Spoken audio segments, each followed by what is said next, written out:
बौद्धिक शक्ति की बात करें, स्वतंत्रता की बात करें या मानवतावादी दृष्टिकोण की बात करें या सही बातों पर लड़ जाने भिड़ जाने की बात करें, विद्रोही स्वभाव की बात करें या स्वयं में ही अनोखेपन की बात करें।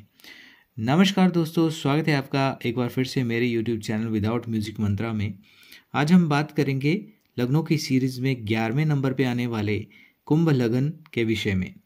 देखिए, जब भी कोई जातक पैदा होता है तो उसके साथ ही ये निश्चित हो जाता है कि क्या उस जातक की, क्या उस व्यक्ति की राशि है, क्या लग्न है, कौन से ग्रह किस ग्रह के साथ कंजंक्शन करके यानी कि युति के स्वरूप में उसके चार्ट में बैठे हुए हैं या अकेले बैठे हैं, कौन से घर में बैठे हैं, कितने अंश के साथ, कितने बलाबल के साथ बैठे हुए हैं। उसी के आधार पर ये निश्चित हो जाता है कि कौन सा नक्षत्र है। तो जब भी किसी व्यक्ति का जन्म होता है तो इन सारी चीज़ों का उल्लेख जन्म के साथ निश्चित हो जाता है। कुंभ लग्न के विषय में आज बात करेंगे कि क्या विशेषताएं पाई जाती हैं व्यक्ति के अंदर, ऐसे जातकों के अंदर, और मानवीय स्वभाव के कारण ऐसे कौन से कुछ कमियां भी देखी गई हैं इस लगन में। तो देखिए, सबसे पहले यदि बात करें तो कुंभ राशि के जो जातक होते हैं वो बुद्धि के बहुत ही धनी होते हैं और इनका जो एक व्यक्तित्व होता है बहुत ही अनोखा होता है, यानी कि अनोखी पहेली होती है। जिज्ञासा की बात करें, क्यूरियोसिटी की, बहुत ज़्यादा क्यूरियोसिटी रखते हैं हर विषय में, और किसी भी विषय को जानने के लिए एक ज्वाला होती है वो प्रज्वलित रहती है उनके अंदर। स्वतंत्र होते हैं, हर विषय को गूढ़ रूप से जानना चाहते हैं। सबसे पहले बात करते हैं उनकी बौद्धिक क्षमता की। देखिए, कुंभ लग्न के जो जातक होते हैं उनकी बुद्धि जो होती है वो एक इस तरह से आप मान सकते हैं जैसे चमकती हुई नदी सदैव बहती रहती है और अपने अंदर जो है कई गुणों को सम्माहित करती रहती है। तार्किक क्षमता की बात करें, किसी चीज़ को बहुत गहन यानी कि विश्लेषणात्मक जो एक क्वालिटी होती है, यानी कि गहन विचारक भी होते हैं ऐसे लोग। जिज्ञासा, क्यूरियोसिटी इतनी ज़्यादा होती है कि ज्ञान का अनंत भंडार अपने अंदर समाये हुए होते हैं। जिस भी विषय के बारे में आप उनसे बात करेंगे वो किसी भी विषय के बारे में पारंगत रूप से यानी कि ज्ञान के अर्जन किए हुए आपको खुद ही महसूस हो जाएगा कि इस व्यक्ति के पास कितना अधिक ज्ञान है। विज्ञान, तकनीक, दर्शन, सामाजिक ज्ञान, यानी कि कौन सा ऐसा क्षेत्र है जिसमें इन लोगों को ज्ञान नहीं होता और नॉलेज नहीं होती। जटिल से जटिल समस्याओं को सुलझाने में माहिर ऐसे लोग देखे गए हैं, और जो उनका ज्ञान होता है वो किताबों तक ही सीमित नहीं होता, बल्कि यदि ऐसे कहेंगे कि उनको अपने जो एक्सपीरियंसेस यानी कि अनुभव होते हैं, विभिन्न संस्कृतियां, जितने भी डिफरेंट कल्चर्स होते हैं उनके अध्ययन करने से ऐसे लोगों का दिमाग एक आप ऐसे मान सकते हैं कि खुला कैनवस होता है जो लगातार नई इंफॉर्मेशन बोलिए या सूचनाओं को अपने अंदर सम्माहित करता चला जाता है।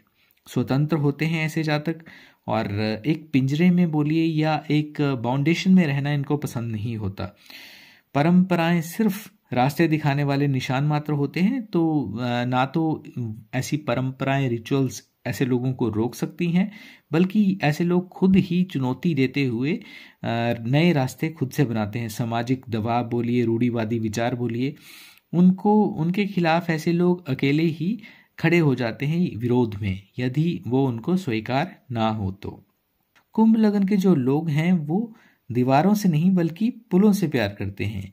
बोलने का मतलब है कि हर किसी के अपने सपनों का जैसे पूर्ण करने का उन्हें अवसर मिले, इस तरह के अपॉर्चुनिटीज को लेके आगे बढ़ते हैं। सामाजिक असमानता की बात करें, हर किसी से प्रेम करने वाले होते हैं। सामाजिक असमानता, अन्याय, पीड़ा, ऐसी चीज़ों से वो कोसों दूर भी रहते हैं और दूसरों की भावनाएं आहत न हो इसके प्रति भी सचेत रहते हैं। रूढ़ियों को तोड़ते हैं, परंपराओं पर सवाल उठाते हैं। इस तरह के कुछ लोग होते हैं कुंभ लग्न के लोग, और सिद्धांतवादी होते हैं। आकर्षक व्यक्तित्व इनका पाया जाता है।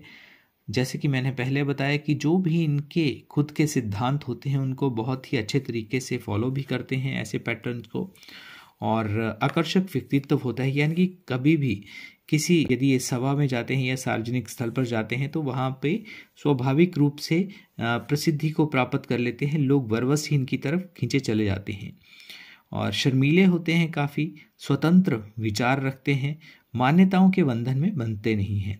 शुभ ग्रहों की यदि बात करें तो देखिए इनके जो शुक्र हैं वो सुखेश और नवमेश होकर बहुत ही योग कारक ग्रह इनके लिए हैं।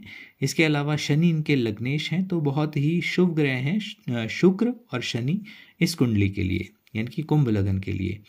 शुभ रंग की यदि बात करें तो नीला रंग और जामुनी रंग इनके लिए बहुत ही फेवरेबल भाग्यशाली माना जाता है। जामुनी रंग का अधिकाधिक यदि ये उसको पहनते हैं तो एनर्जेटिक ऊर्जा इनमें सम्माहित होती चली जाती है और इजीली ये अपने कार्य को करते हुए थकते नहीं हैं। बुद्धिमान स्वतंत्र विचारक होते हैं, नई चीज़ों को सीखने या खोज करने के प्रति रुचि रखते हैं, समाज के प्रति काफ़ी जागरूक होते हैं और दूसरों की मदद करने से कभी भी पीछे नहीं हटते, यानी कि हमेशा तैयार रहते हैं। स्वतंत्र होते हैं, आत्मनिर्भर होते हैं और अपनी मर्जी से जीना पसंद करते हैं। अनोखे होते हैं, विशिष्ट होते हैं अपनी तरह से, यानी कि आकर्षक बहुत होते हैं। लोग जैसे मैंने पहले बताया कि स्वतः ही इनकी तरफ खींचे चले आते हैं। आमतौर पर ऐसे लोगों के लिए यदि करियर की बात करें तो वकील, लेखक, इंजीनियर या सामाजिक कार्यकर्ता, सोशल सर्विस से जुड़े हुए कार्य करना इनके लिए बहुत फेवरेबल अच्छा रहता है। और इसके अलावा देखिए चिकित्सक भी ये बन सकते हैं, वैज्ञानिक, अच्छे साइंटिस्ट हो सकते हैं, क्योंकि जितना ज़्यादा रिसर्च की फील्ड में जाएंगे उतना ही इनके लिए फेवरेबल यानी कि अच्छा रहता है। शुभ अंक की यदि बात करें तो 7 और 8 अंक इनके लिए बहुत अच्छे रहते हैं। यदि कोई नया कार्य इनको करना हो तो वो 7 या 8 तारीख को या इससे जुड़े हुए जो सीरीज होती है उसमें अपने नए कार्य का शुभारंभ कर सकते हैं। इष्ट जो इनके माने गए हैं भगवान शिव हैं और भगवान शिव की पूजा करना किसी भी रूप में इनके लिए बहुत अच्छा माना जाता है। करियर की बात हो गई है, मैंने बता दिया आपको। शुभ रत्न की यदि बात करें तो देखिए कुंभ लगन के लोगों के लिए शुभ ग्रह शनि, राहु और केतु होते हैं और शुभ रंग जो है वो नीला, सफ़ेद और काला होता है, जामुनी रंग जैसे मैंने पहले बताया। और रत्न की बात करें तो नीलम, नीली, गोमेद या लहसुनिया, यानी कि शनि, राहु, केतु से जुड़े हुए जो रत्न होते हैं उसे ये धारण कर सकते हैं, लेकिन उससे पहले एक बार कुंडली का विश्लेषण करवाना आवश्यक होता है ताकि आने वाले जीवन में किसी प्रकार की परेशानी का सामना ना करना पड़े। तो दोस्तों कुंभ लगन के विषय में ये एक छोटा सा वीडियो, आई होप कि वीडियो आपको अच्छा लगा होगा। चैनल को सब्सक्राइब ज़रूर करें और वीडियो को फैमिली और फ्रेंड्स के साथ शेयर करना ना भूलें। आज के वीडियो में बस इतना ही। वीडियो देखने के लिए आपका बहुत बहुत धन्यवाद।